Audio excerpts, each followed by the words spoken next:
Welcome to the Leverage Podcast, where we give you men's dating advice that doesn't suck. I'm your host, Robbie Kramer, a former finance guy, online poker pro, and highly ranked collegiate golfer before I became obsessed with understanding attraction and passionate about teaching men how to improve their love lives. Tune in each week where we'll give you the latest and greatest strategies to get more dates, make yourself more attractive and confident with the opposite sex in order to meet your perfect 10, and design a lifestyle that makes all your buddies jealous.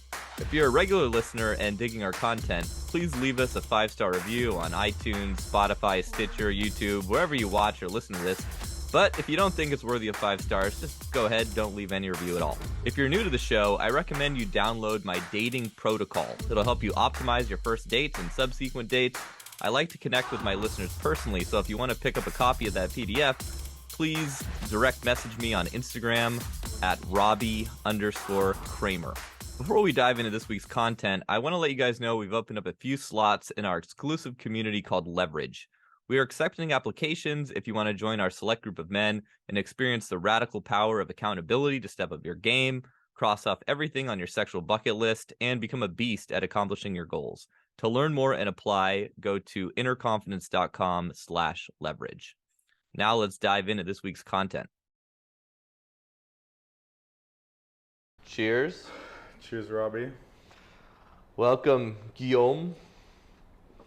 From France to Austin, Texas. I am a Did you bring converted that cowboy. hat? You brought that hat all the way from France, huh? Yeah. They tested it for drugs at the airport, but I got through. You made it through. That's shocking.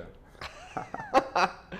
So, Guillaume here has been in the group for since what, 20?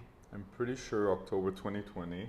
So October 2020. Maybe even September, because I joined a bit earlier before the immersion. So almost 3 years, 2.5. We just finished the Austin immersion. He was my assistant coach, and he earned that duty because he's a beast. And you've gotten to that beast level at a very fast rate. Obviously, you didn't start, you with the group. You had done some things before that, but your story is really inspiring. Your game is incredible. It's basically every night there's a new girl here. I'm not exaggerating. I think the last 5 nights, just revolving door of new, young, beautiful women that love Guillaume. So it wasn't always like that for him, and that's kind of why we decided to do this little interview or ask me anything. Some of the guys in the group will be asking questions towards the end, so Yes. have your questions ready. But why don't you kind of take us back to pre-good with women Guillaume. Everything, yeah. Yeah. So for me, I want to start because I was thinking about what I should write in the Discord. So for me, it started in high school. The first love ever when I got from girls was when they wanted my math homework solutions. So then that was when they were like super, super nice to me, and then only till I gave it to them. And it was like, oh, thanks, bye. Now going back to the other guys. Also, back then I would have been happy with like a 4 or just like any girl. For me, it was just, there were a few girls kind of who wanted to talk to me, but they were so, I don't want to say ugly, but they were so ugly that I would have felt like painful if I would tell my other friends, oh, this is my girlfriend. I would feel like such a shame that I was rather alone than with that girl. So 0 girls in high school, and then it took me, I think, 1 year in university. I met Daniel, who's also in the group. I met him way before we both became members of the group. He was studying at the same university.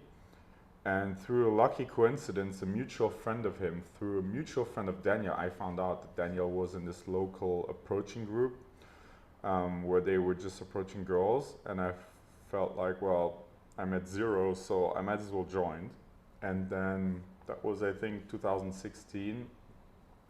Something like 2016 till 2018, I was just kind of like learning a little bit about approaches, doing that, trying to overcome my anxiety.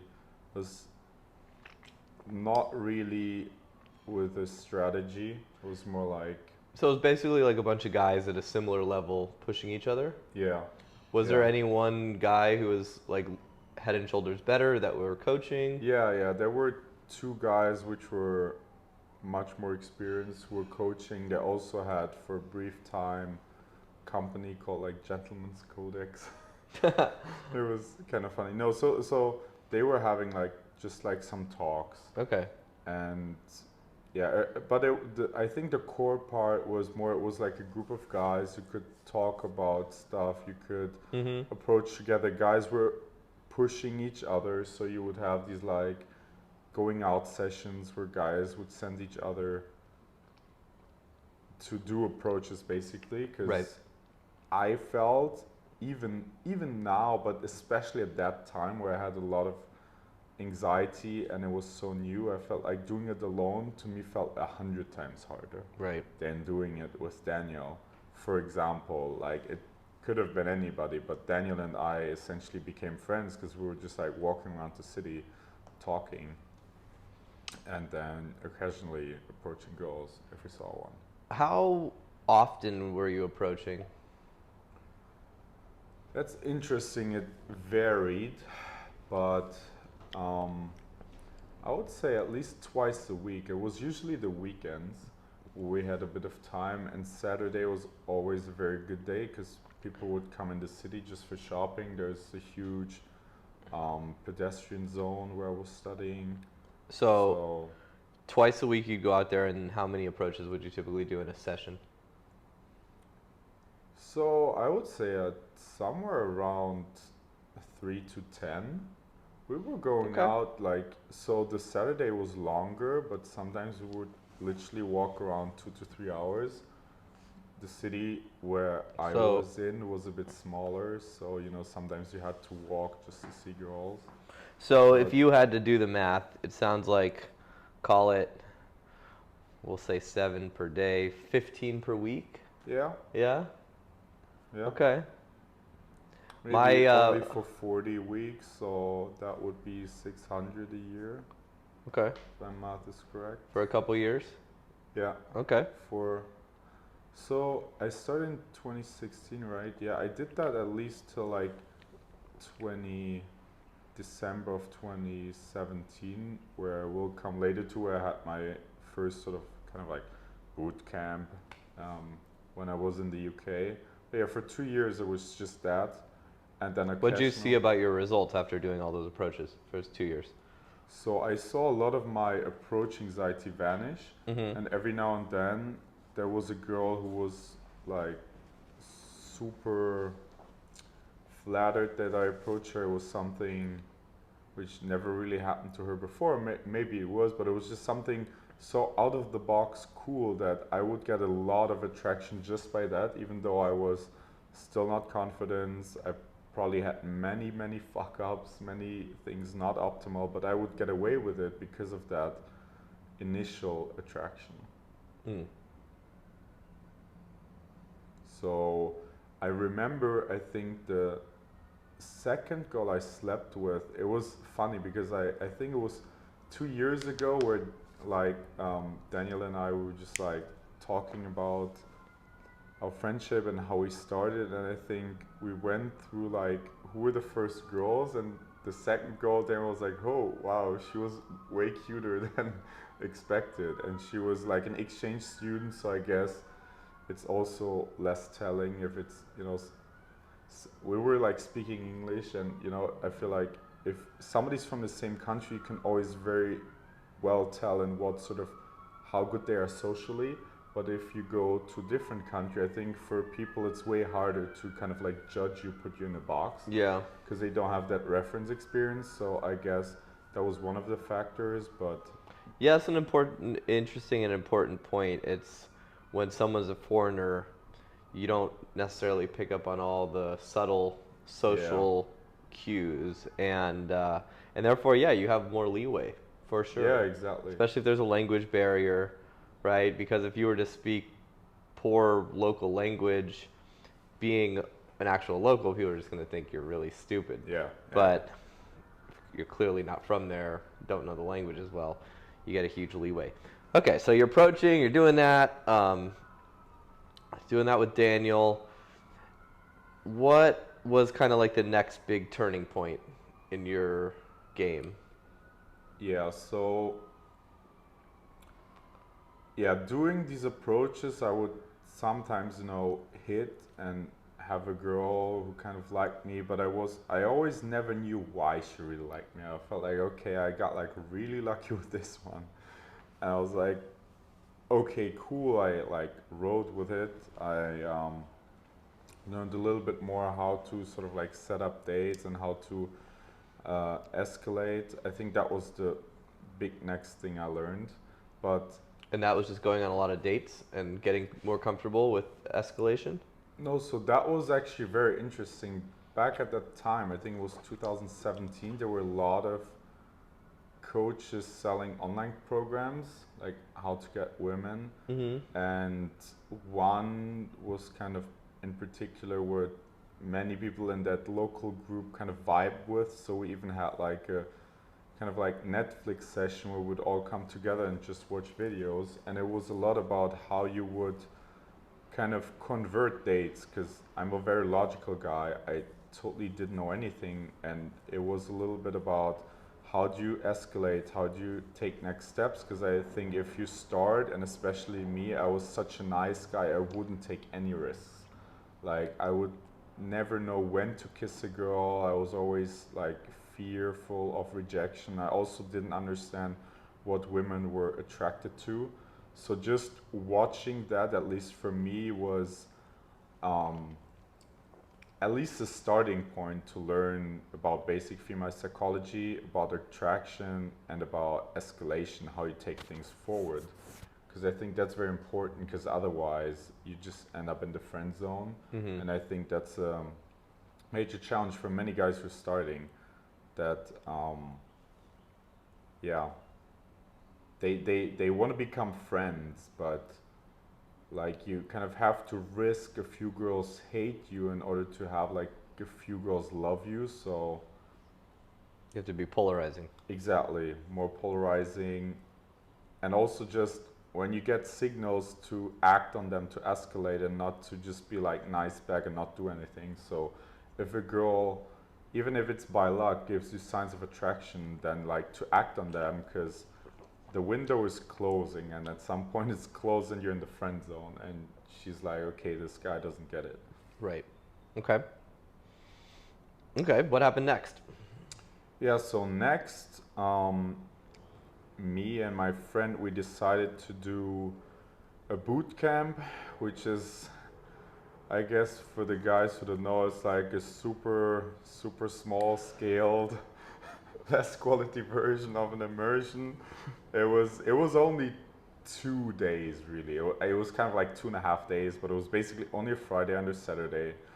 And kind of all we did, it was in London, was things to get over our anxiety. So the coach would make us do like ridiculously uncomfortable things, so that afterwards we would feel so much better just doing normal approaches, because it's this sort of like, often we judge things in a relative way. So if you do something which makes you super uncomfortable, then doing something like approaches which is still uncomfortable just feels much easier, because in comparison to what you did before, it just feels less uncomfortable.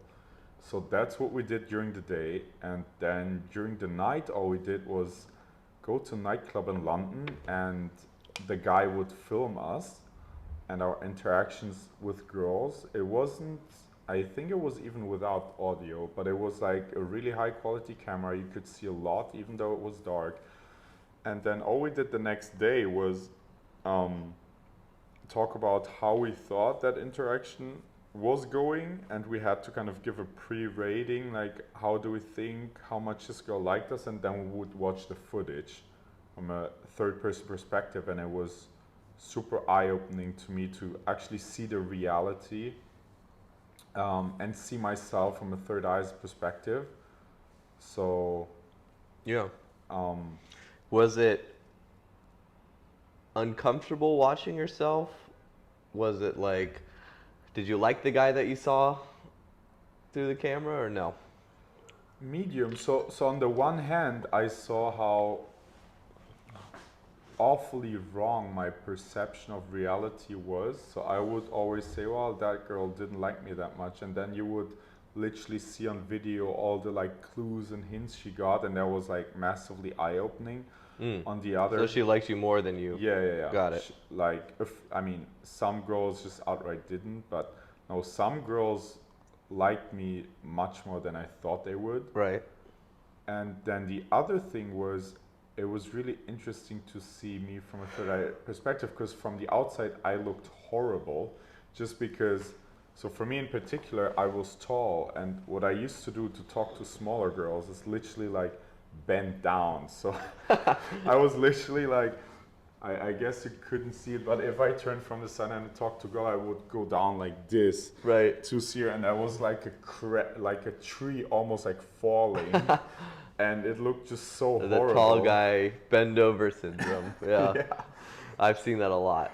And that just looks so horrible from the outside. So just one thing which I learned is literally keeping my body straight up. And what then I would notice is that girls would like go on their tiptoes to talk to me, to be closer to my ear, and that became like a pretty interesting thing, Mm-hmm. where you could just correct one thing in your posture. And it really, nobody ever told me this before, and it really took just somebody to observe me in person and see it. It's like nothing I would have ever figured out in like a write-up or anything. Right. Yeah, some of those body language mistakes are such killers.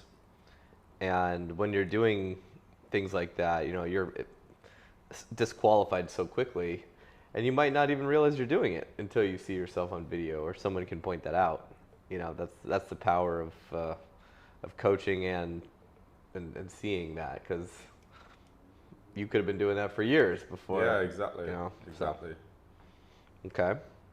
So you take that boot camp, and that was mostly day game, night game. It was both. Uh-huh. It was both, actually. So And were you more comfortable in day game or night game? Did you have a preference? I would say back then I was more comfortable to do day game, because I kind of, even though it was hit and miss approaches, I kind of did that for 2 years. And in day game I felt more comfortable because I didn't have any competition. In night game I don't think still felt like the cool guy. I was always like, there's all these other guys, you know. I didn't know what to do if any other guy would just even come in and talk to my girl, just be like, okay, bye. Yeah. Okay. And then, so what was the next kind of major turning point? So that was 2018. I think the major turning point at that is that I kind of started to have success with a few girls. I built that inner confidence. I went on a festival with my friend, and what I learned there a lot was to generate attraction in a very short amount of time, and also pushing for kind of like quick escalation, because things are just like crazy on a festival. But I remember Was that Ziget? yeah, exactly. Uh-huh. It was in Budapest, a really great festival. So literally what you do is you stop girls. It's always like chaos, people running around, so you can. People running from this stage to that Exactly. stage, and this, you know, And it's just girls running around Yeah. everywhere. It's nuts. and they're always like on the way to somewhere, and maybe they're looking for their friend or whatever. So Right. you literally can't be a nice guy and be like, oh, we're gonna go on 10 dates, and then Right. if you don't hate me, then by accident somehow we'll end up. No, but it was great, and I learned the power of venue changing, which then I learned a lot more through you why that is a good thing. But it's literally stopping, taking girls to different stuff so that it feels like you have so much experience together. Also, you're more in this leading masculine position, which I think is attractive to many girls. How would you stop the girls in the festival? Do you remember any of the methods you used? I think I, I literally, I mean, I didn't do the hook and swoop back then, but it was something like, hey, one quick thing before you run off, whatever, and then just like make up something. Or I think it was even, I think I was way less direct back then. I just stopped them, and I felt like girls would stop because I guess I was tall. My Daniel was also there. He didn't have any problems, and he's like shorter than me.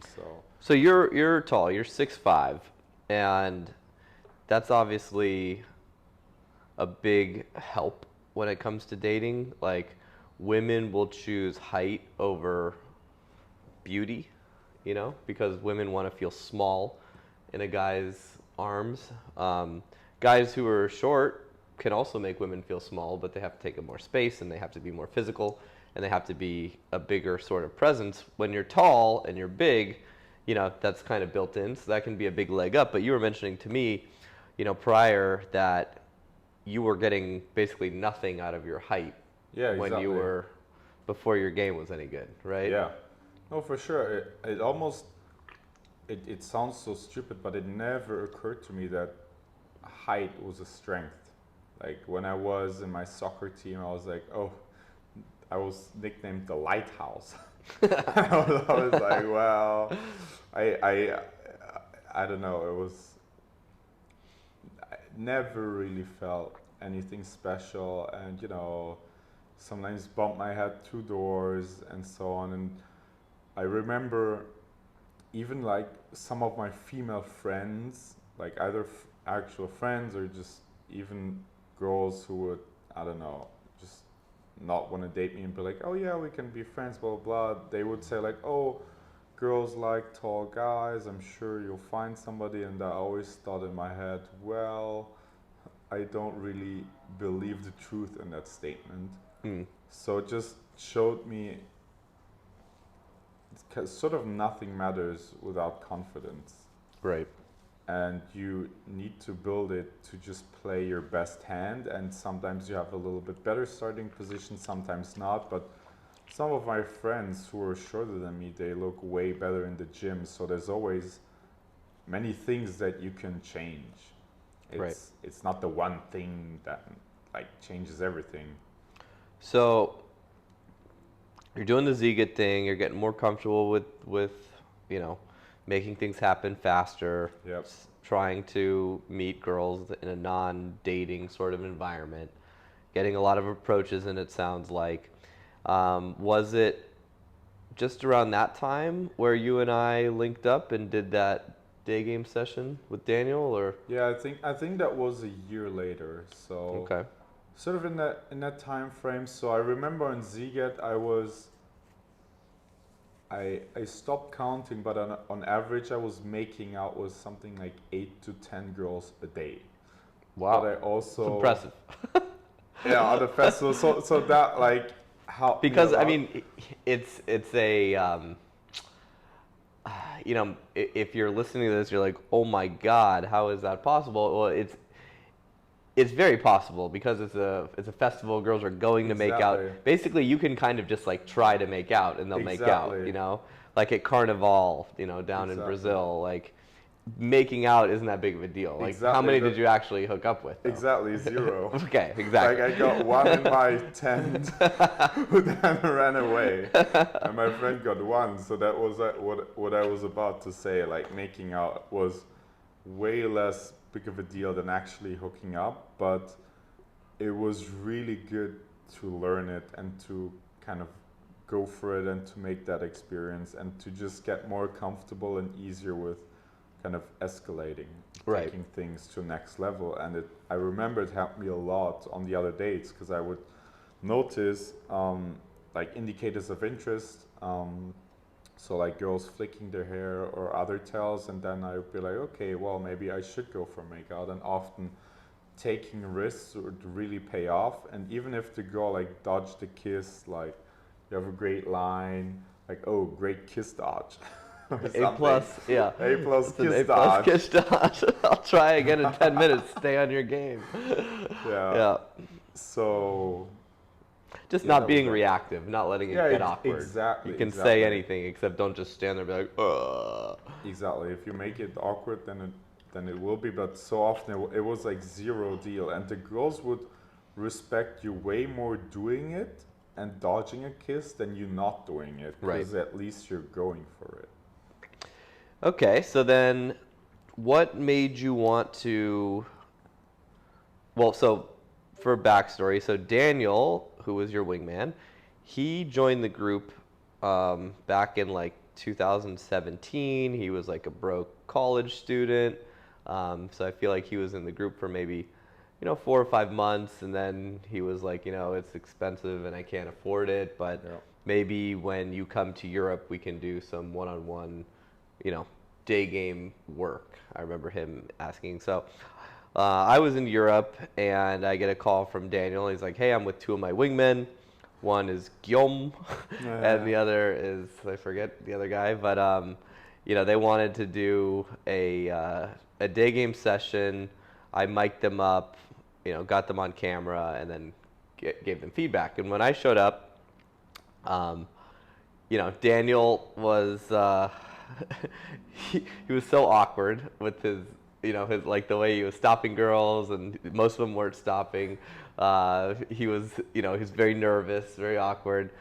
I remember you weren't as nervous, but you were like severely balding, and Yeah. you looked like your fashion was whack.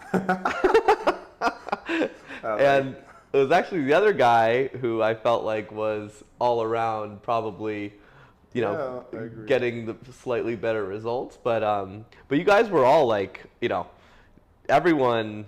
I think we spent maybe like only 15 minutes each, like getting footage, because there was just so many girls to talk to. Yeah. Right. We maybe got 7 or 8 videos of each guy. It didn't take very long because it was just like one after No, the other. exactly. And then we went back up and we watched the videos. So what do you feel like kind of changed from that experience? That was our first meeting. Anything you want to highlight about that?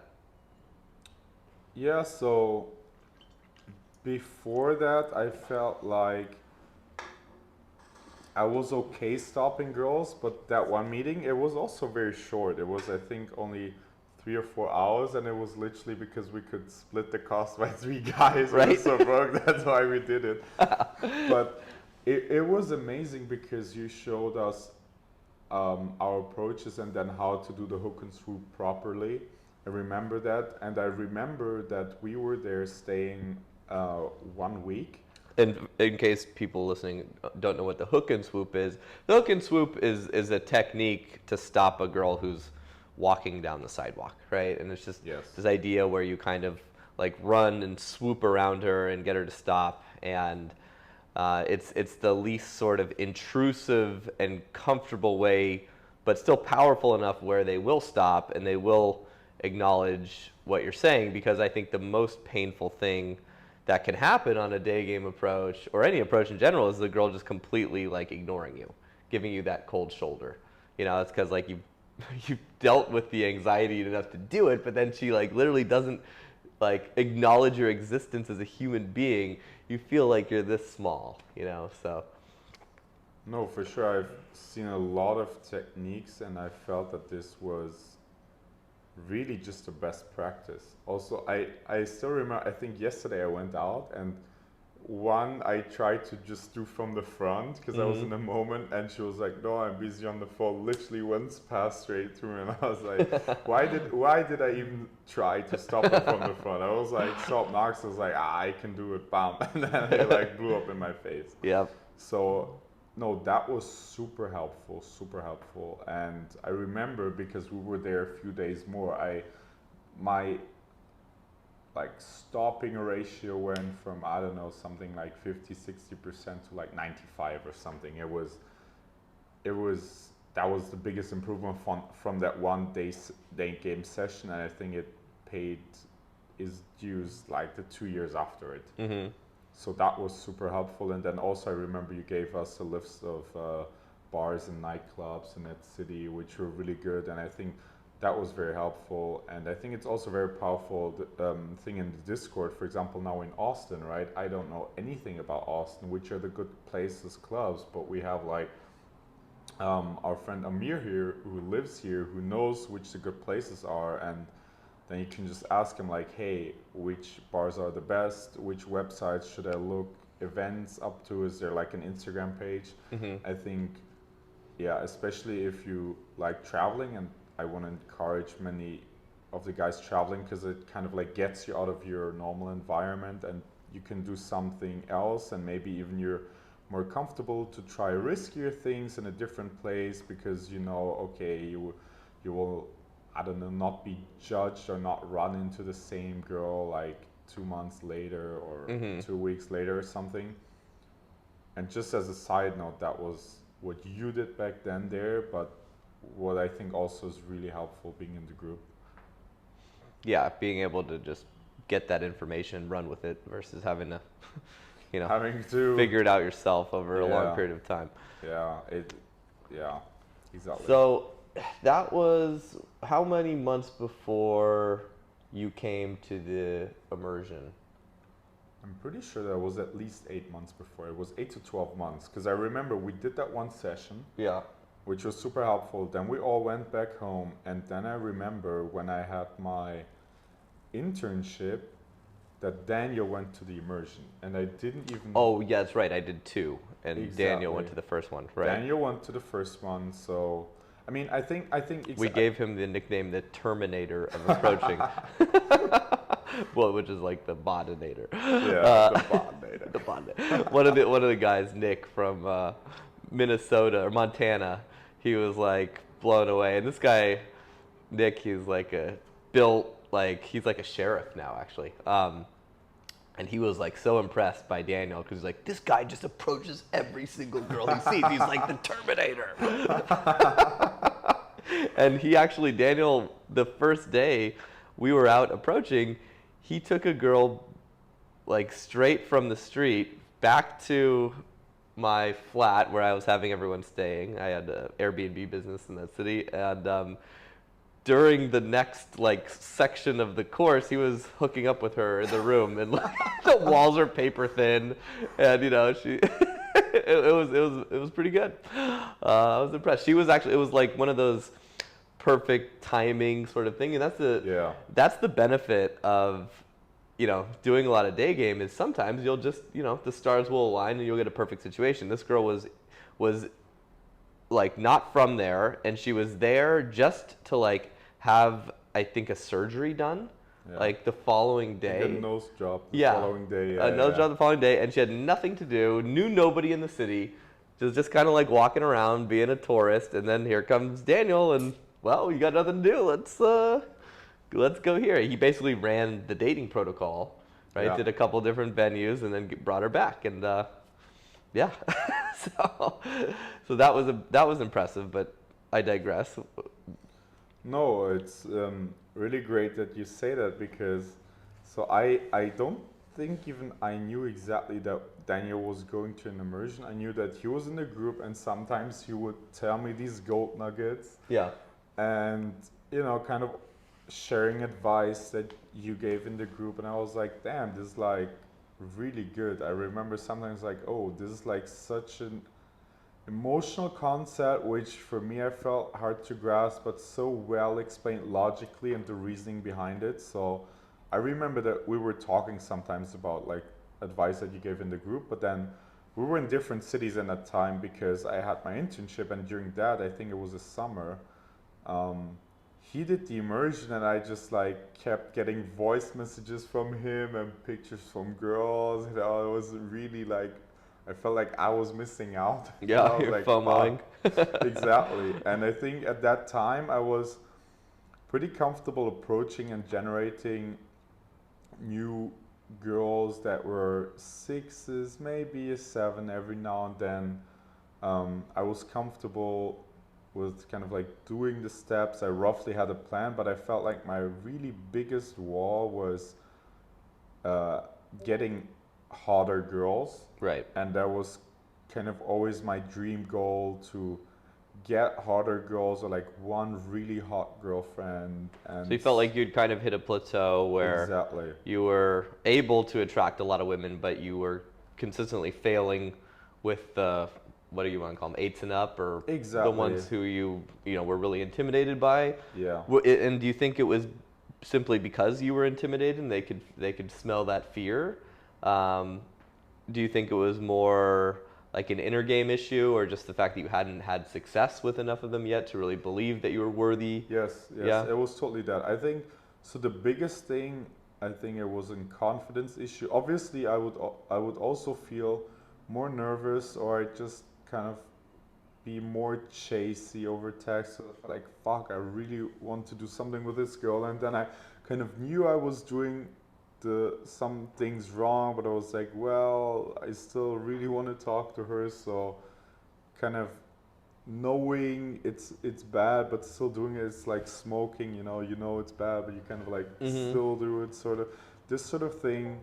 I was for sure nervous on the dates, but I think the biggest thing was I did believe I could get with them, because I had so far like zero success, or like one, and I was like, well, that was super lucky.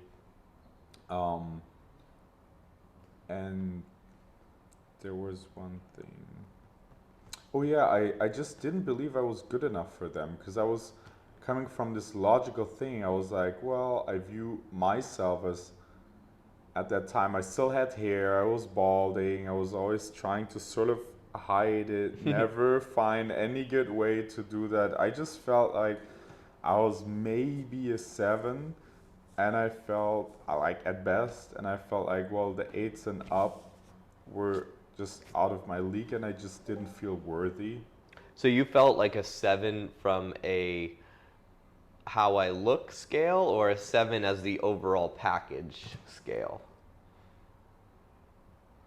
I think 7 from a look scale. Okay. Yeah. And you felt like, because I'm a 7, I don't deserve an 8. Exactly. You know, it's funny. I felt like that too, because I think as guys, we make the assumption that women are attracted to the same things we're attracted to. We're attracted to the physical first and foremost, Yeah. right? So Yeah. it's like, if she's a 9, right, Yeah. then it's like, oh, she's not going to want me unless she thinks I'm a 9 physically. But it's totally not the case, because women are much more attracted to the whole package. They're attracted to the man, not just how he looks, but how he carries himself, his body language, his confidence, how he speaks, his tonality, the way he moves through a room, and then even more importantly, status, which is, do other girls pre-select him and want to be with him? And even if he's really ugly and short and bad looking, if the other, 8s and 9s in the room are good enough, Yeah. if he's good enough for them, then guess what? They're like, ooh, Who's that guy? who's that guy? Like, he must be, something else to be pulling these sorts of girls. And it's like, that status is what unlocks, the all of those opportunities for guys. But until we realize that, we're just like, oh, I'm just not good looking enough. Or maybe, like, I have one client who's, he's not really in the group. He's just a guy I work with one-on-one. He's very wealthy and, professional poker player, but his mindset is totally screwed up. He wants to actually get the surgery where they lengthen your legs. Oh, I heard about that. Oh my god. Yeah. And he's not that short. He's like 5'8", 5'9". And he's like, well, Yeah. if I had 2 or 3 more inches, I'm like, dude, first of all, you can buy the shoes Exactly. that have the Yeah, insoles. yeah, yeah. And he's like, well, I want to do that. And the other thing, I'm like, you're breaking your legs. Like, there could be serious complications from that. You might never walk again. But he's so fixated, he just can't understand this concept of status and pre-selection. Yeah. Even though I've taken him on trips before where it worked. But like he has everything to have this status, right? Yeah, he's already a celebrity. Exactly. Like, how much more can you do? He's he's a little on the autism spectrum. So some of these concepts, he's quirky. Some of these concepts are very difficult, and Yeah, and that's a challenge, and I'm trying to really drive that point home. But some of us take longer to to Yeah, realize than others, I guess you could say. yeah, Yeah. oh, for sure. Okay, so Dan goes to the immersion. You're FOMOing. Yeah, 9 months later, you come back and yeah. do the next immersion, which was well. So why did you want to go to that? What was like? Oh, it was because to get the hotter girls, right? Yeah, it was mainly to get hotter girls, Yeah. and I saw that transition in Daniel, so on the immersion, but also And you weren't. You later. joined the group like when you came into the immersion, I remember, Yeah, I joined or a it at, couple 2 months before, I think. yeah, Yeah. something like that. It was exactly because I think you were trying to set up the immersion, and you know, we were like confirming it before, so once we confirmed it, I joined, but there was some time before that.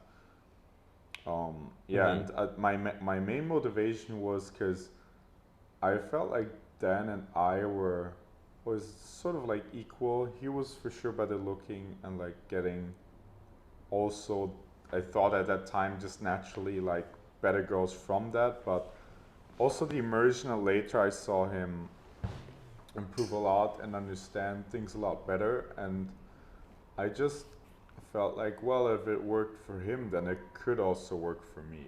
So I guess that for me, it was a lucky coincidence that he did it before me, but that's how it was. And then I decided, yeah, I should do the immersion.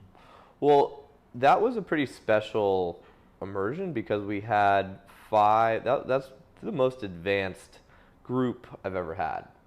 It was you, Dan, Nick, Adam, and Jacob.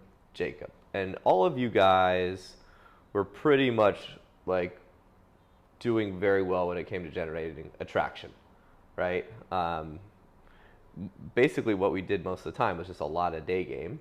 Yeah. And then I wanted to really kind of shock you guys with bringing hot girls around in a sexual environment. And I think the night you showed up in the beginning, Oh yeah. I had Igor come in and have the he brought two girls and we did a whipping and spanking and live squirting demonstration.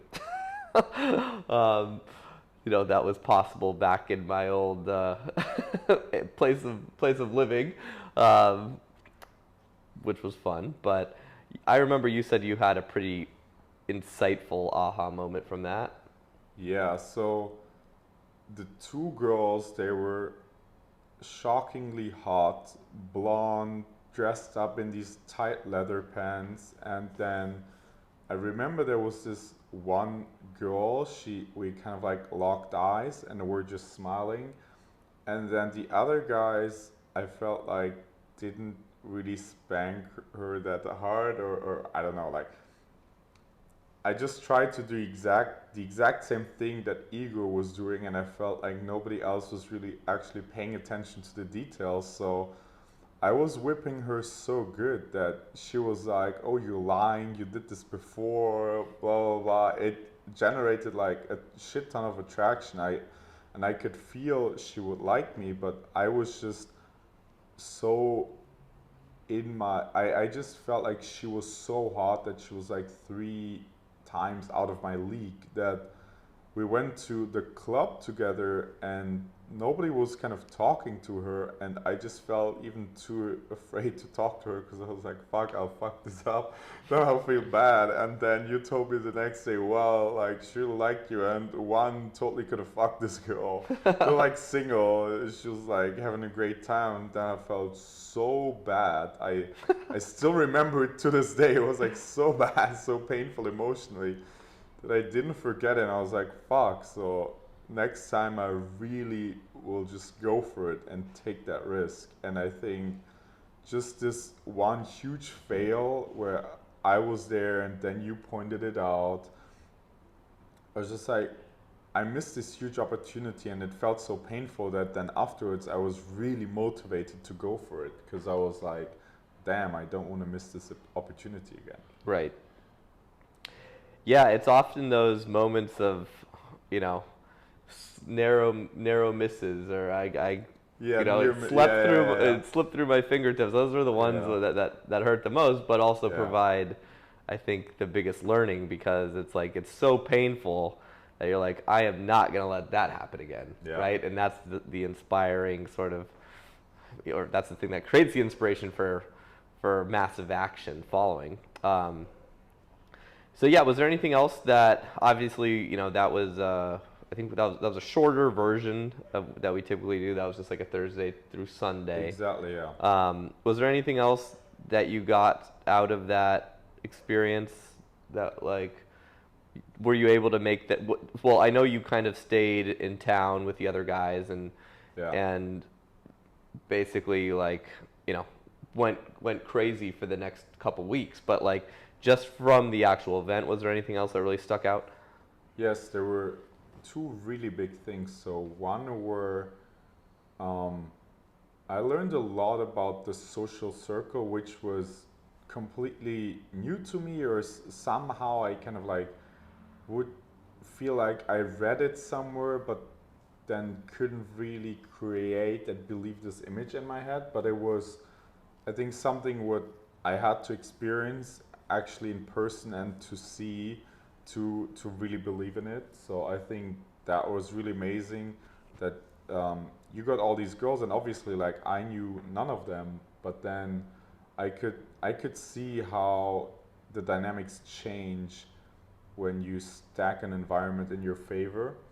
And I think also going just a glimpse of the future, I think that experience gave me a lot of confidence to host these events and parties, because I always would feel, I think, a little bit shied out, and I was like, oh, what if I invite 3 girls and they know that I kind of try to talk to all of them? What if I'm getting found out?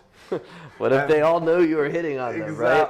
Exactly. So that was one huge thing, and then the other thing, and not caring, realizing, like, who cares, right? Yeah. Exactly. Mm-hmm. No, I was super afraid of that, so that's why I never really did it. I always wanted to have my safe one-on-one dates, trying to hide from girls that I was also talking to other girls, maybe even lie about that, and which is bad. And then so that was the one thing, to see the dynamics change, and it was such a big change, I couldn't believe it. Like, just from one-on-one attraction wise. The other thing was, which I think was one of a kind, playing these games like Sexy Jenga. So the Jenga games with the wooden blocks, and then you write things on the stones, which kind of help you get things forward. Yeah, so I can explain that a little bit better. Exactly. So, I found over my journey through this stuff that there were some fun games you could play in a group environment that would encourage people to, like, push their boundaries and have a good time. And everyone in a social situation, like, if they're a little drunk and they're having fun, like, they want to do something memorable. They want to do something, like, a little bit crazy. So I actually remember I was traveling in Germany, in Dusseldorf, and my wingman was being a loser. He didn't want to go out that night, so I went out alone and started talking to one girl at the bar, and turns out she was with 4 other girls and 4 other guys, so a group of 9, and they needed one more guy to play this game, and I was that number 10, right? So they had a bottle of whiskey in the middle of, like, a circular table that we're all standing around, and then one girl next, and we lined up girl guy around, and then the girl is just like, okay, don't drop the ice, and she just puts a cube of ice in her mouth and she passes it to me. Okay. So we, like, kiss to exchange the ice, and then I kiss the girl to my left, and then the ice keeps going around, and when the ice either melts or someone drops it, you have to take a shot. And I'm like, this is the greatest thing ever. I just made out with 2 girls. And then we like rotate, right? So by the end of the game, you've made out with every girl there, and the way that they pass the ice is very obvious if they like you or not, right? Yeah. If they're just like like really fast, like trying to pass it, so there's like no like actual kiss happening, versus, you know, they'll pass it really slow and they'll get a lot of tongue in there, or they'll like intentionally like let it like, you know, bite it, chew it a little bit so it like dissolves in your mouth. And I'm like, this is fucking genius. Like, I need to be playing this game all the time.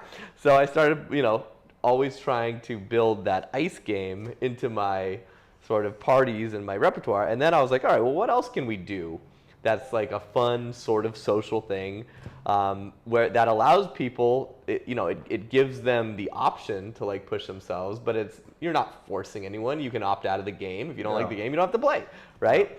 So we made this Jenga, sexy Jenga, I guess you can call it. Like you said, you write things on the blocks. You write like, kiss the person to the left, kiss the person to the right, exchange shirts with someone like a different gender, right?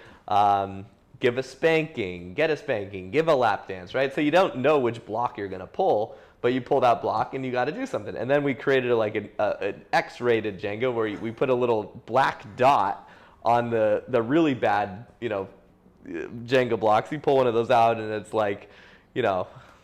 I can give a fun one. One was lick a girl's pussy, and I remember what I had to do. I think it was the immersion or the week after we had a party, and yeah, I mean, sure enough, it worked. Well, the game escalates. Like in the beginning, it's like, oh, a little kiss here, a little kiss there, you know, then people are making out, and then it's like lap dance, and it's like naked lap dance, and then it's like lick a girl's pussy, and the game is escalating. It's like, okay, this is what we're doing. This is like the new normal. Exactly. And then to take it even a step further, I developed this other game called Spin the Bottle, Truth or Dare. So obviously everyone knows spin the bottle. You spin the bottle, you kiss the person it lands on, right? But Spin the Bottle, Truth or Dare is you spin the bottle, and whoever it lands on decides truth or dare. And then the group as a whole gets to come up with that truth or dare.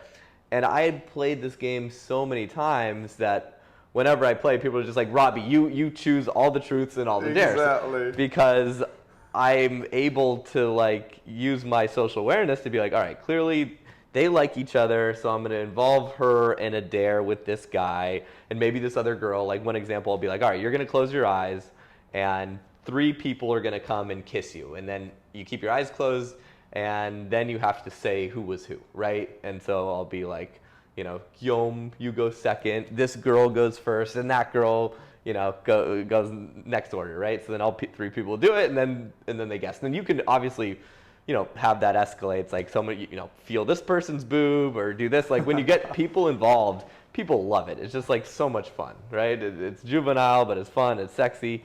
And if you're able to quarterback a game like that, you can literally like get people. You can kind of be like this sex Cupid role. Like people would love to come to my parties because everyone would get laid. Right? Like the girls would love it, the guys would love it, because it's like if they can just show up and Robbie's gonna basically, you know, be the puppet master and be like, I know I like this guy, or it's very obvious when you're playing the games who likes who, and you can, you know, got my cousin laid during that game in Berlin when we did this. Yeah. You know, and nothing would have happened with the girl had I not, and Maria, my wife, helped to orchestrate that. So you experienced, we played a lot of Spin the Bottle, Truth or Dare, Jenga that week, right? Yeah, it was the biggest surprise was, I think I would have, like if you explained it to me on a Zoom call or like, hey, you have to do this, I would not do it. I would feel uncomfortable. I would not believe that it would work. Right. And then because I would have probably a lack of social awareness, creativity, and just maybe this a little bit like, I don't know if this is gonna work. Girls would pick up on that, and I would have totally fucked it up. So just, I think being there, seeing you orchestrate it and seeing how much the girls loved it, how much it was totally fine and normal for them, and you know, yeah, they even like love it. I was so astonishing to me how much girls are into that. And then once I saw it, I was like, okay, I actually saw this works. I had this belief that it worked. And then when I stayed longer with a few of the guys after the immersion, then we pulled it off very successfully because of that. Right. And I've never been able to like explain this to some guy and have him successfully pull it off without seeing it first. Yeah. Like, I mean, maybe it's usually just because they don't try, because they feel like they can't do it, or there's anxiety there. I don't know, but I'm guessing almost zero have tried because they're like, it seems weird, it seems awkward. I don't know, I don't get it, right? So maybe I'm not explaining it as properly as I could. I feel like I did a pretty good job right now. So maybe someone who's watching this at some point will be like, Robbie, I tried that and it worked, and I didn't need to see it. So hopefully that's the case, but. But yeah, you're hearing it from the horse's mouth. Like, it fucking works. It's fun. Yes. The girls like it more than the guys. That's the crazy Yeah, thing. for sure. Like, my wife loves to like be the one playing the game. And when she's the one like telling people what to do, and she's the one telling girls what to do, like it just gets way out of hand really quickly. I remember in Berlin, Muriel was like to a girl like, you take off your pants. Like, okay. And that girl took off her pants, was wearing underwear. So. Did we have one girl like flash the street and then like run down to the street and like do something crazy and shoot? Yeah. Anyways. For another day, guys. Yeah. So, all right. So getting back to the story, that next week, or was it 2 weeks? You and the guys stuck around. Yeah. And just rented a spot on Airbnb and just tried to throw parties and approach girls, and you expressed to me that was like a huge learning curve. Yes. Yeah. Yeah, we were.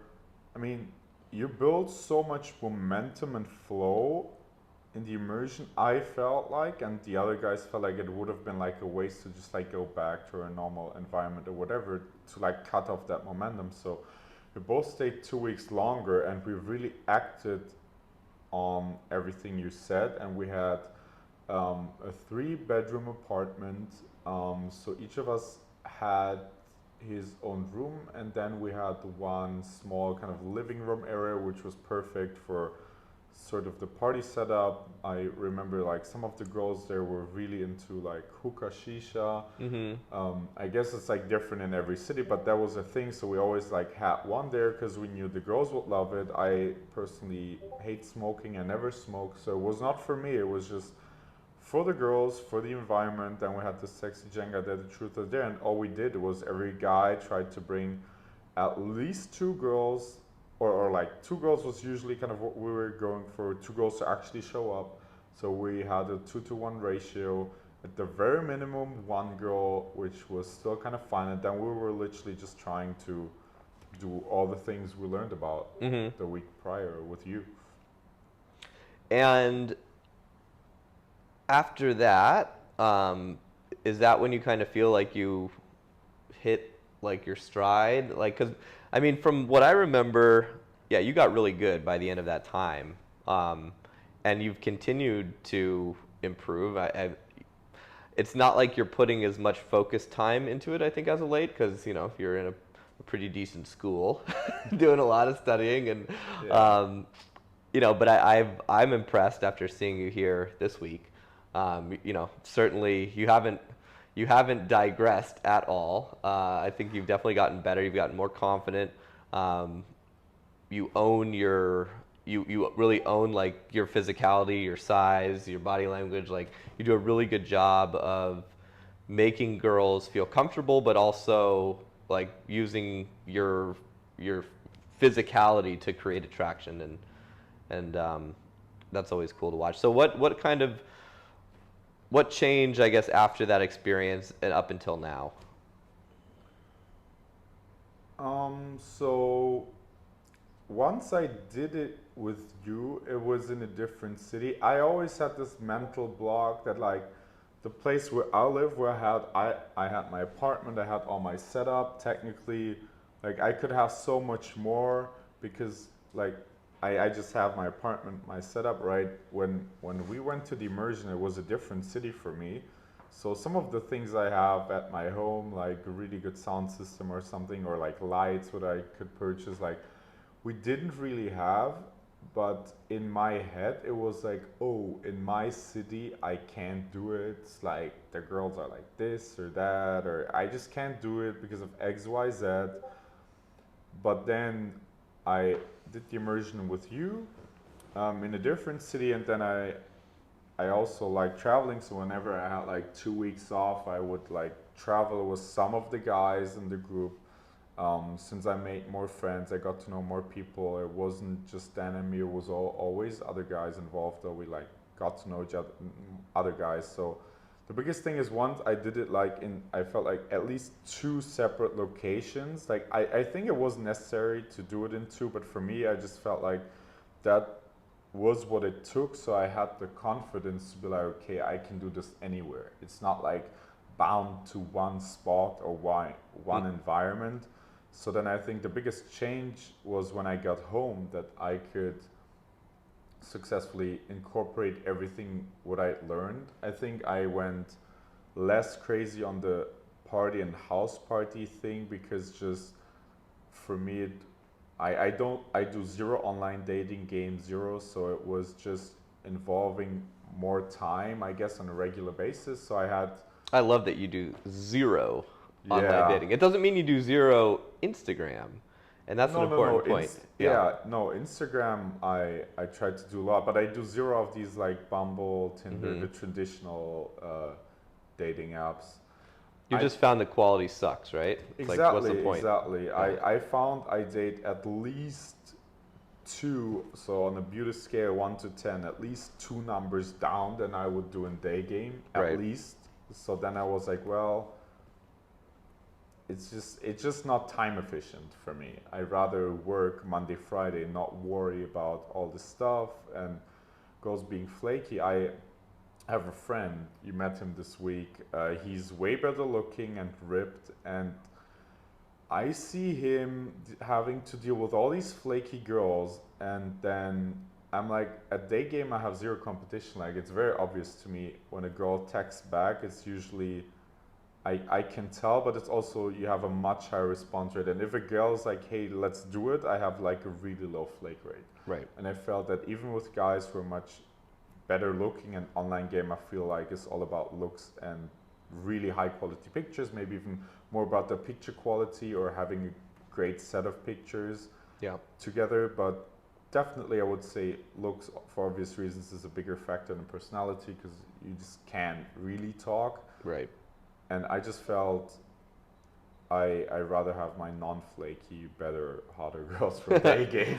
Well, this guy we're speaking about, your buddy, yesterday he was, his flight was delayed. So instead of leaving at 6 p.m., it got bumped back to like 6 a.m. the following day. And he's on his phone, sitting in the living room, like, triple texting this one girl who he went out with the night before, trying to get her on a date so he can, smash before he leaves.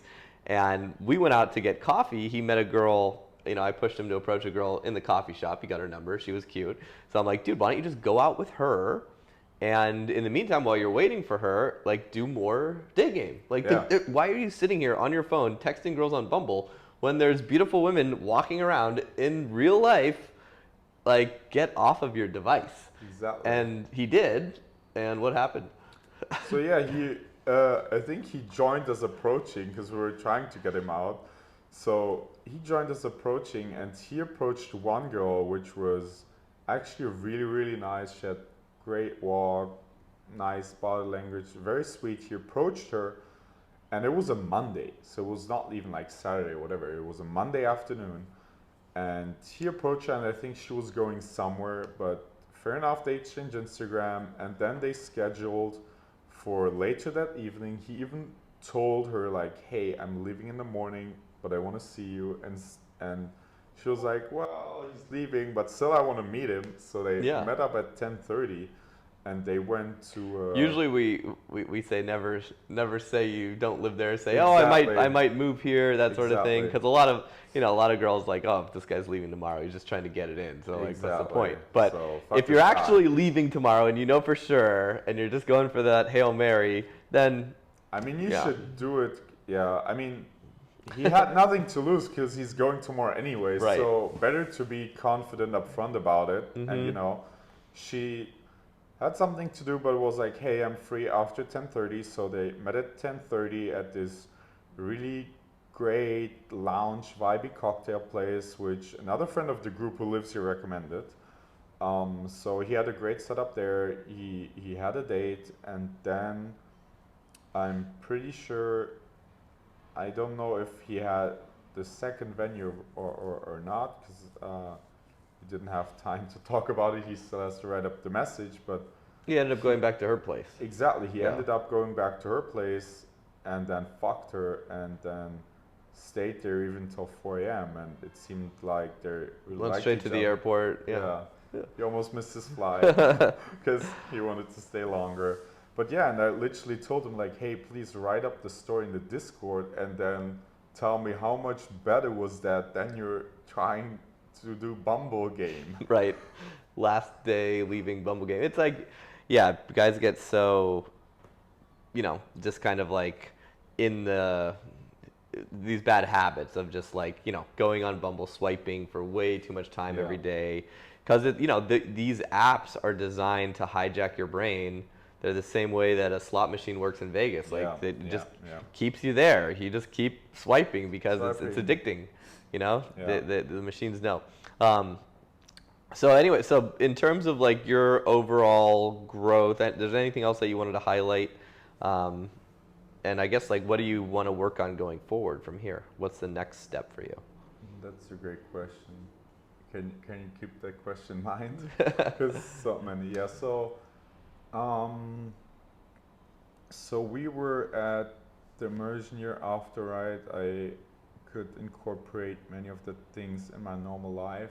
I honestly think my next really unlock was the Berlin immersion. I wasn't a participant, right? I was an assistant coach, so I felt that I could teach a lot of the guys kind of the basic things that I felt really, really helpful, and also I could share some insights from the immersion before, which I had with you. And I felt like some of the guys found that really helpful, so that made me proud. But even myself on that immersion, I felt I learned a lot about the drug game, which was very new to me.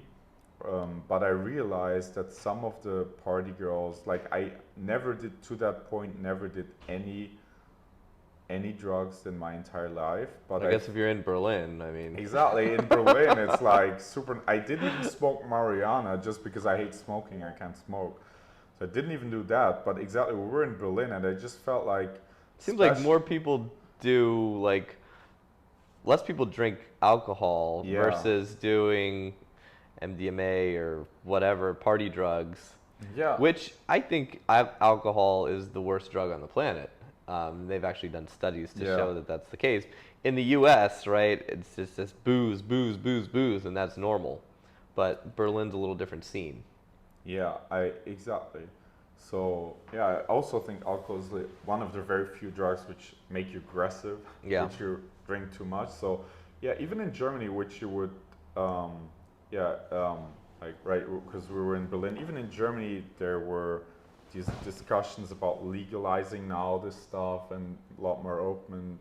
I think from the outside, it's kind of like viewed as a more like strict country or whatever people work. But even there, it's getting more loosely. Anyways, what I found out is that a lot of the hot girls who also like to party, they just naturally get exposed to these things. And I just felt sometimes I couldn't share anything, or when girls would talk about drugs or maybe even taking one, I felt like I was like, okay, I'm like really out of the place. I don't know anything about it. So that was really helpful for me to learn about that. And for me personally, I think so. I took once MDMA on that Berlin immersion, and I just felt it helped me very much with vulnerability and things that I tried to hide from girls of my past. Yeah. And I just felt. And this is MDMA is a drug designed specifically by therapists, psychologists to help people access, those emotions. and it gets a really bad rap, I think, in the Yeah. media, right? First this club party drug, you're gonna like no one's ever died from taking MDMA as far as I know. Maybe one person for who knows what, but like you compare it to alcohol, it's a silly comparison. But that was also my experience when I tried those substances for the back in the day for like it was very much a way for me to kind of connect with my emotions and become more vulnerable and express myself in a different way, and had a lot of fun. So Yeah, exactly. I mean, I read obviously about it, and it's also used in PTSD treatment. So post-traumatic stress disorder. If you're like a soldier, you saw so many, maybe traumatic events to help you get over them. And I just felt in the environment really, really comfortable, and I think that was like the main and only reason why I decided to that the first time. And I just felt I could really open up to girls and connect on a much deeper level. And going forward, I think I've only did it twice in my life so far. So it's not like, oh, I'm doing it every weekend, whatever. No, it was just for me to go through this experience to then learn that I can be much more open and vulnerable when the time is right with a girl, and that would lead to a much deeper connection and more trust. Obviously, that is more like when you already know a girl a little bit more. You don't do it at the very beginning, right. You want at the beginning you want to have attraction, but then it's also very attractive to girls, or at least I made the experience that it forms a connection if you can then also open up about other things later. Yeah, and have that experience together. So exactly. Yeah. Exactly.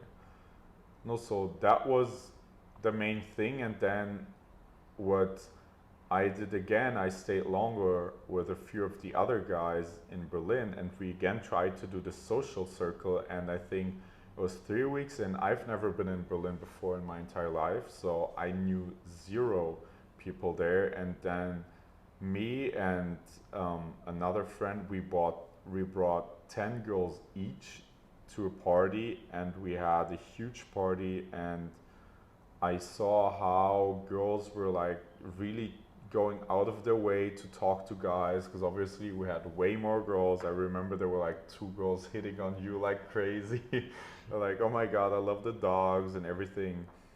And then the whole next summer after that, I still got messages from girl like, hey, when are you back in Berlin? Because it was like so good that they were like, they saw it once and they felt like, holy fuck, nobody else ever did this like great of a party.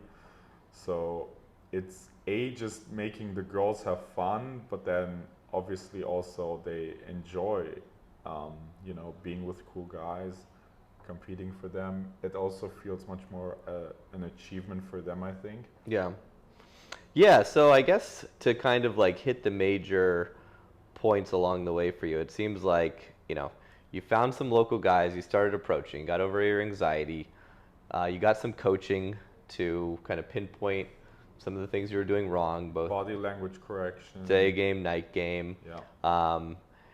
You went back to the drawing board, more approaching, came to do those events with me where you saw the power of social circle, you saw the power of working with other wingmen to create an environment where you've got a ratio in your favor, and having those fun games, and learning how to push yourself sexually, like you talked about at the going to that Ziget festival. Yeah.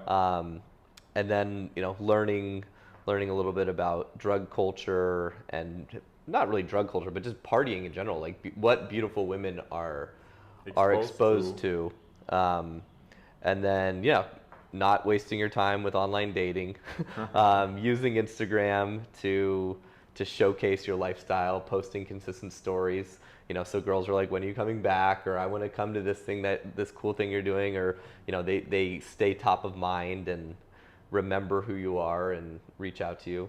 And then doing it for yourself, helping other guys, as a coach, and it's been a really cool sort of experience for me watching you, because you've been so I'm like very much validation for me that what I'm teaching works. It's awesome because I'm like, well, if Johannes can pull it off, right, it must work. Because when you came to me, I was like, oh my God, this guy,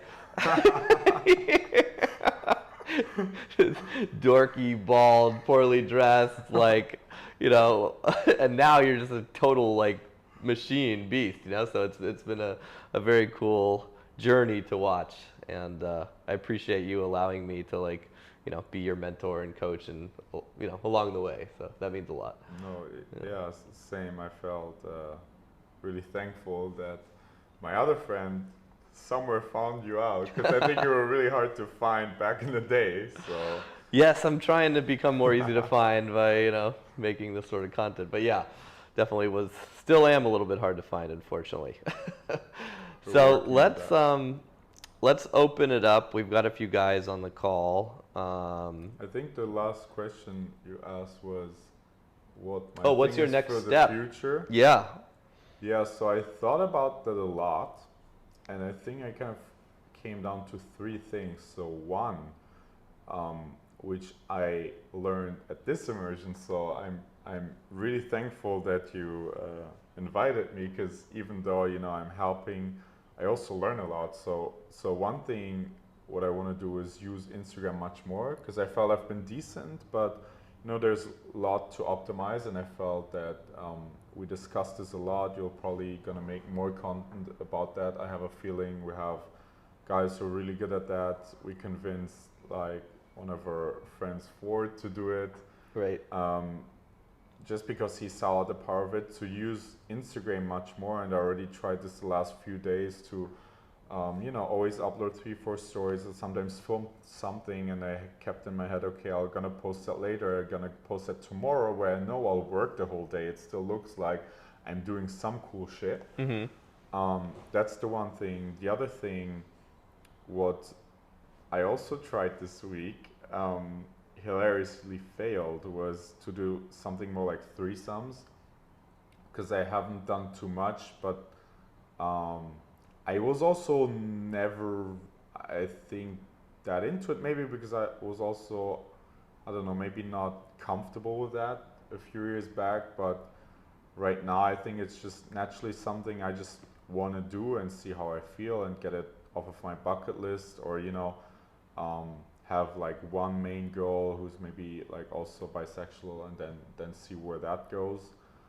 You were pretty close the other night. Yeah, exactly. I got home after walking the dogs, and I, peek around the corner, and Guillaume's out there on the balcony with a girl, and it looks like they're about to hook up. So I like scamper away, and then I guess you guys did hook up, and after you're like, well, why don't we go try to find another girl for a threesome, which you almost successfully pulled off. Yeah, we almost did it. Yeah, she wanted to call her friend, because she was like, well, my friend is down, she wants to fuck me. So, but then her phone completely died. So then we were just on the street trying to find another girl. If that girl throwing Hail Marys on a Monday night.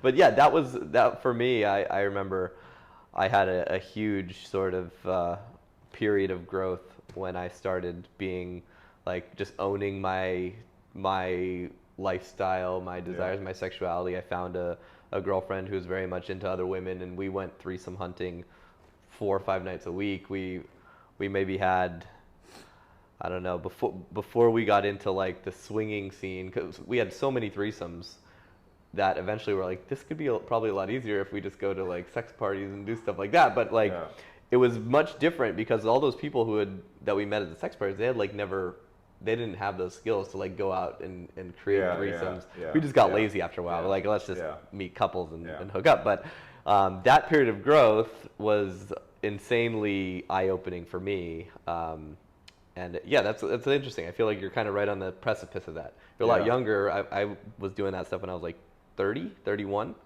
So you're 25, right? Yeah. So yeah, but I think that's a good next step for sure. Yeah. Yeah.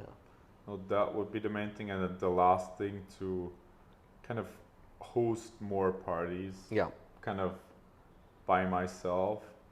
I felt like, or be the one generating not by yourself, like, but be the one in charge, you could say. Yeah, exactly. Yeah. Because right now, always there was somebody else kind of owned the environment in the group.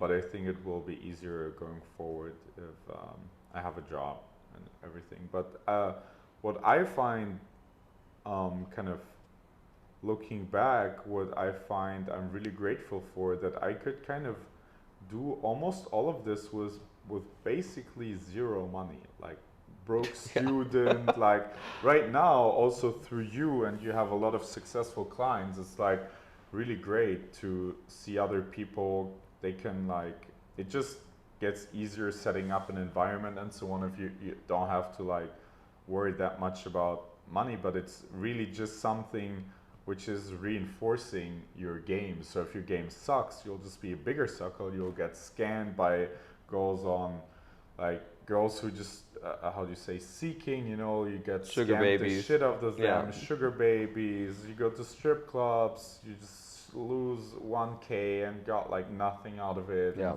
You'll just get horribly scammed. But if you have confidence, if you have game, then it just unlocks and makes a lot of things easier. You can like hire people to set up your party stuff, to go shopping. Like I always found it painful to go buy all the booze, carry the bag. I was so fucking sweaty. I always had to take a shower, and you'd always plan like that extra pair of clothes just to go fucking booze shopping. You know, so it's always like waste of time, no fucking car, like nothing. So, but you can do everything of this without money. So I think looking back, I'm really grateful to do it, because now I'm in my head like, okay, like I don't need money to do it, but obviously going forward and also seeing a lot of the other guys who successfully coached, it just gets easier and it reinforces your game and the skills you have. So I think that's kind of the natural last thing, Right. which I want to do, to just do cooler environments, make it more funny. Well, I remember I got advice from an older guy, and he's like, you should experience life as a man with money and game before getting married, because there's nothing like that experience. I'm like, I think I heard that when I was like 31 or 32, and maybe I was in a relationship. I'm like, okay, I'm out of that. Because like when you hear something and you know it's true, like you do that. And so, you know, I really started making pretty good money at the age of like 33. And from the age of like 33 to 38, you know, I mean, guys who follow the podcast have seen the party trips on yachts and villas and crazy stuff that I did. And it, with money, it just unlocks just an amount of abundance that's stupid. But if you don't have the game, forget it. Like, you will get none of that. And it's just that having the money, like you said, can unlock those, like, you know, mega experiences. But without the game, you have zero chance, and you're just gonna get, you know, totally screwed. So exactly, that's just hearing those stories. It's like, okay, I really want to have it. It's on my bucket list. So, you know, I highly recommend it. No, for sure. Well, cool. Let's open it up to questions. I got a question. If no one's going, you talked about your height and you not recognizing it as an asset until you started doing this, and I relate to that a lot, because same for me. Like I sort of was like, yeah, people would tell me I was tall, but I was like, I'm not getting results, so it must not be as important as they're making it out to be. And yeah, so here I relate to that, and then seeing you go out this week, going out with you, sort of seeing you take that confidence and be very direct in your approaches, and just sort of have that, like, you know, very almost like bare bones, deep voice, masculine, just sort of approach, like, hey, like even at night, you know, just like, hey, what's up? This is me, kind of thing. I was wondering, like, how long did it take you to get over that that anxiety and to be comfortable in that, like, very masculine sort of frame of mind, where, let's say, you go up at night to a bar and you're just like, hey, what's up, kind of thing?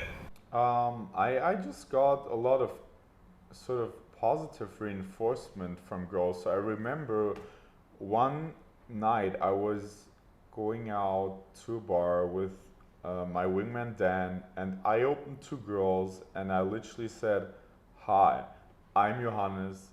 This is my friend Daniel." And then um, these girls were like super open and everything, and then they told us the like day later when we had a date and everything that, oh, that was so cool how you like approached us. And I was like, okay, cool, well, maybe I'll just do that more often. And then I feel also like girls are really really good at telling if you have confidence or not in very very few seconds. So yeah, I mean, it's hard to say. I also felt like the hotter girls I got with, especially after the immersion with Robbie, they would just love it so much more when I feel like a more masculine version. And I feel like right that's also, yeah, I feel like right now in like the media or in general, it's there's a lot of this like toxic masculinity stuff, and I feel like it's sometimes away from reality where like girls actually like masculine guys. So I just felt like I was owning it more because I felt that girls who were submissive and feminine, which are the girls I'm into, would love it much more. So I was like, well, it's just a natural filter. I could still kind of go up and trying to be the clown, but it also, I think, just is more of a mismatch with just how I look and how I naturally am. So I just made a really good experience to be less gamey and just be like, hi, I'm whatever, what's up, this is my name. And then, they will either love you or hate you. Yeah. I don't know, like I would say less than 6 months to get over it. It was just kind of like more owning myself, getting positive reinforcement from girls, but it was just also just being comfortable myself. And it's just like, hey, I remember maybe like 3 years before I sometimes tried like a technique I heard or say something which wasn't really me, but I was like, well, I'm gonna use this because I think it will work. But then I just realized, no, I can just be myself. I can get away with almost anything. And I made those experiences because over time I just transitioned from doing something because I think it would work to just say or answer something in a way that I think is true. You know what I'm saying? It's just like sometimes, for example, like girls would say something, oh, this is such a cool movie, blah, blah, blah. And then I was like, well, this girl's really into this movie. So I'll just be like, oh, yeah, that's an amazing movie. Do you also know this other one? And just kind of try to build on this positive thing because I think it would work. Because, it's something we have in common, or I'd be like, okay, cool. But now if it's something which I generally find uncool, then I would just be like, no, that's a horrible movie. Oh my God, how can you watch Being this? disagreeable, Exactly, like disagreeable, I just like make fun of her, and then she would be like, no, no, no, and start like justifying herself and come back. And it's just like, if I'm true to myself, I could just see through experience, through time, that I could just get away with so much, and girls would almost respect it more if I'm just like true to myself. Yeah. That's a really important point, and that's the difference between like consistently generating attraction, I think, a lot of the time, versus guys who are kind of doing the nice guy thing. They're way too agreeable. They want that connection. They're forcing the connection instead of just being like, I'm gonna entertain myself. Like, if she says something stupid, I'm all over that. Like, I'm gonna call her out. yeah.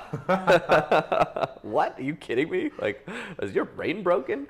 And it's most men like never do that, and especially to beautiful women. So when a beautiful woman gets like called out and put on the spot, it's like very uncharted waters for them most of the time. So Yeah. they're going to remember you. Like one little comment. I remember one of my girlfriends, literally the thing that got her attracted to me was I was having an after party at my place. I had met her earlier at a nightclub, and but there was so many people there, and like I had some status and we knew each other's mutual friends, but like I didn't really try to talk to her or anything. It's too loud, right? I knew if I tried to do that, I'd be like, over investing. I knew I was having the after party. She came back, so she was writing people's names on like those red Solo cups, and she wrote Robbie on it, but she spelled it Robby instead of IE. And I looked at it and I'm like, and I threw it. and she's like, "What are you doing?" I'm like, "You spelled my name wrong," and I walked away. And like the look on her face, she was just like, I can't believe you just did that. And Yeah. that's what got her, That was the thing. We ended up like, she started kind of following me around and giving me love. And then, we ended up like, she had a boyfriend, but we ended up like, hooking up that night.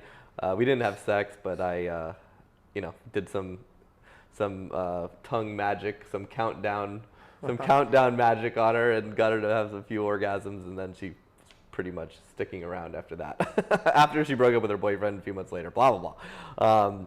But yeah, just as an example of breaking rapport. It's actually funny because I got like even my first girl was through approaching. I was that bad. I couldn't even get like one girl without it. That's kind of how I went in there. It's hard to tell, but Like your very first like sex experience? yes, Really? Yes. So you were a virgin up until you Yes. were like in the game? Yes. That's crazy. Yes. Oh. That's crazy. And Yeah. the funniest thing was it was a 1 week trip to Bulgaria we were literally, I think, 12 dudes. It was the whole this sort of approaching thing, and we did this like one trip there to go to different city because we felt like where we were all staying there wasn't that many girls, so we tried to go to a different city. And the reason why we chose Bulgaria was totally just because of the cost. We flew there Ryanair, like cheap as we had a big place, but it was really cheap, divided by 13. Also, like the price is way smaller. It was kind of like we just wanted to approach for 1 week, and it was during that week that I met a girl, and then went on a date with, and she liked me, and then we at some point hooked up. And I remember I tried twice and I couldn't fuck her because I couldn't get my dick inside, and then I had to ask one of the other guys like, fuck, I suck, and he was like, no, buy lube and then try it again. Like that's how I lost my virginity. So I don't know. I think it was maybe before that trip something like maybe 9 months or something. But to be really honest, I was horrible at doing the approach. It was zero structure. It was shooting a shotgun without aim, hoping that somewhere I would hit something. It was bad. I think even like after if you ask me like a year in the game or something to get a new girl, I don't know. It depends on how many approaches you do, but maybe at that point like 50 to 100 approaches to get one new girl. Like, I don't know. I would say maybe like 50. It depends. It's obviously harder to get a hotter girl, but if you just count the approaches where they actually stop, some of them have a boyfriend, some will just not give you your number, some might go on a date but not do anything. I would say something like 50 or 60 approaches, and then whatever time you need to get those reps in. Like if you can do that in a week, then I would say it takes a week. If you need like a month, then a month. For me, it was just no. I mean I had a week where I would get 40 rejections, and I was like, fuck, I suck. And then I would take a week off, not do any approaches, maybe even 2 weeks off. But then I was just like, okay, well, then I would kind of get to my senses and be like, well, I'm at zero anyways, so might as well go out. I think what helped me a lot is to have a wingman, which I also think why the group is great because you can like potentially find wingmen, or like maybe in your city there's also like other groups or something. I remember when I started, I felt it was easier to do it with somebody else than on my own. The other thing where I just felt I was stuck is I couldn't really get with 8s and above before doing the immersion. To be honest, I just didn't know how, and I didn't believe it. And I think it takes a bit of just taking risks and really just forcing yourself to kind of like punch through that wall, because once you're through it, you just naturally build that inner confidence. If you like hooked up with like 4 or 5 girls who you think were insanely hot, then it's just like builds a confidence. Like, well, like going from 5 to 6 or from 10 to 11 is a lot easier than from 0 to 1 hot girl. Mm-hmm. Those were the two things where I felt stuck. But I remember, just to give my 2 cents, I remember feeling really stuck before I learned day game. Because when I got into it, like no one was really doing day game.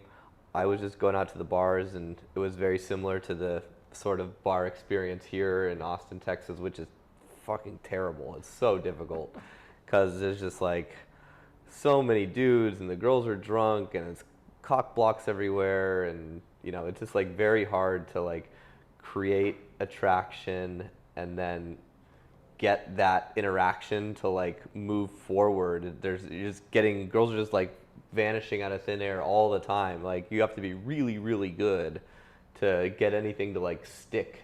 And that's what I was doing. I was going out a lot in San Diego. I was chubby, and that wasn't helping because, you know, you're competing against like a bunch of frat boys and crazy dudes, and they know each other, and a lot of people are going out in their social circle, like, you know, like, and it wasn't until I started doing day game and getting consistent dates, that's when I kind of had that like breakthrough, similar to what you were talking about, was, you know, being able to escalate, knowing when to go for the kiss, and having that recurring sort of like, you know, building that roster, I guess, of girls.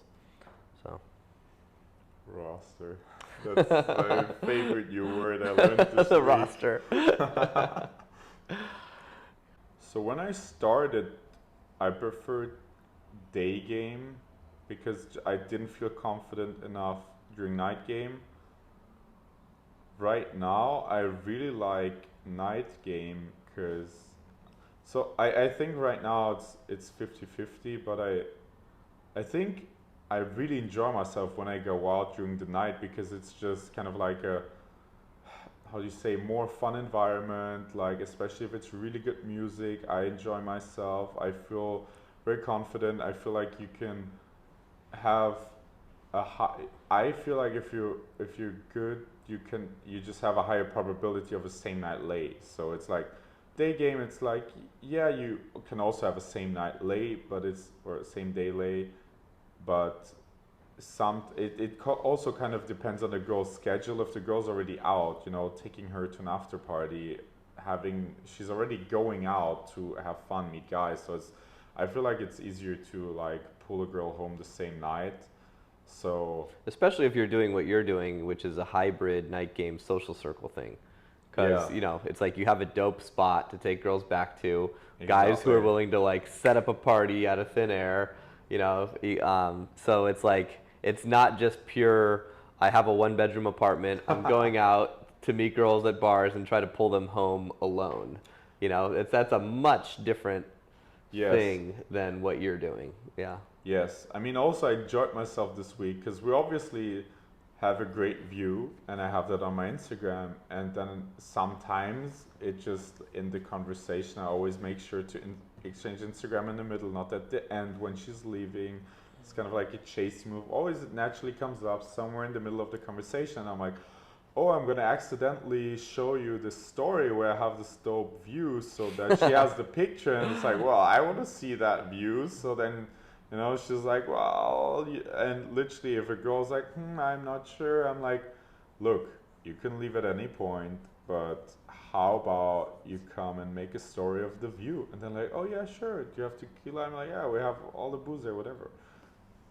So to answer your question, I started not liking night game, and now I start really liking it. But I also recognize I think it takes maybe more confidence. It's harder for sure. It's harder because you have more competition. Yeah. And you're got a lot of competition from groups and girls going out Yeah. with their own social circle.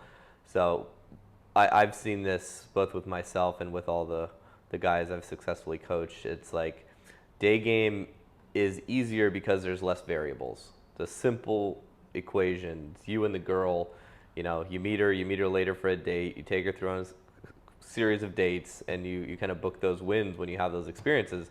With night game, there's just so many different variables and things being thrown at you. If you don't already have like a pretty solid level of confidence and ability to like be present, stay in that moment, know like logistically how to pull things off, you're just not really going to get much results out of it. And you're going to spend money and get fat and want to eat a lot of late night food if you're drinking. And so yeah. Not that day game is easy, especially at the beginning. You still have to work through that anxiety, but Totally. Nothing's easy, unfortunately. Exactly. It all is difficult until it's not. So. But yeah. Only the hard things are valuable. Yeah. That's why they're hard to get. So how do you kind of make the transition from going out to do like day game sessions, and that's how you're doing it, to making it a normal part of your life? I think if you hit a certain number of approaches, you lose your anxiety to a point that, like, when I walk down the street and I want to go like shopping, or I'm on the way somewhere and then I see a hot girl, I'm like, I just feel really motivated to just say hi because I know I can do it. And it's, before it was like, oh, I have this sort of like anxiety, I need 5 warm-up approaches to like come up with something witty. Just after a certain time, you just feel so confident that you're like, hey, I like can't talk to this girl, I don't need a warm-up. So I literally do the hook and swoop. I'm like, hi, 2 seconds, I'm going to the mall right now to find a pair of new white pants, but you're really beautiful, so I just had to come and say hi. It's literally the exact same thing as day game. It's just that I felt more comfortable doing these one-offs randomly when I saw a hot girl. I also think it's important for you to also set times where you're like, okay, I'm not gonna force myself to do something. So one of the questions I had to that other coach was, well, how do I know when I pussy out of an approach or like when I'm not doing one? And he actually recommended for the beginning to do sessions, because then it's like, okay, you have to do approaches, and then your normal life, you just like don't approach, because, you know, if you're actually running somewhere and you have like an appointment, you don't want to be late just because you saw a hot girl. But obviously if you're just walking around, then you should approach. So I think it's just getting to a level of comfort that even if it's your first approach, it's still good enough. Yeah, I would agree. I think you got to start with the sessions. You got to make it a thing that you're going to do.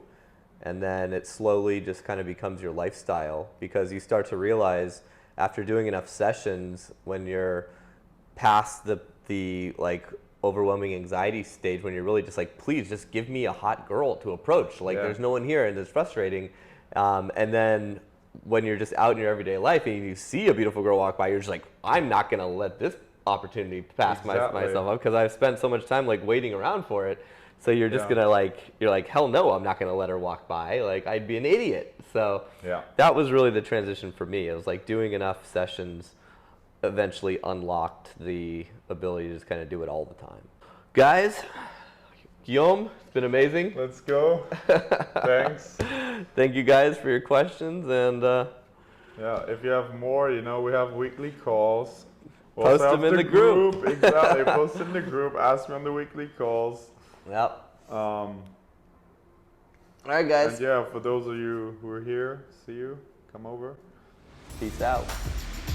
Thanks for listening. If you want more, go to innerconfidence.com and don't forget to subscribe to this podcast for the latest episodes.